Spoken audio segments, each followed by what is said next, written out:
Assalamu alaikum and welcome to Solutions Nerds. In this video, I'm going to show you how you can change Safari default download folder on iPhone. For that, first go to Settings, then go down here, search for Apps or Application Manager.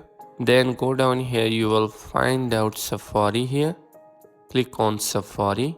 Now in here in General section, you will see Downloads. By default, it will be iCloud Drive. Just click on this. And here you will see on my iPhone, shift it to my iPhone, and now you do not need to wait for the file to first go to iCloud and then available on your iPhone. Just click on my iPhone and now all the download file will be locally available on your iPhone. So this was a quick video how you can change the default download folder on Safari. Hope you liked the video. Don't forget to subscribe. Thanks for watching.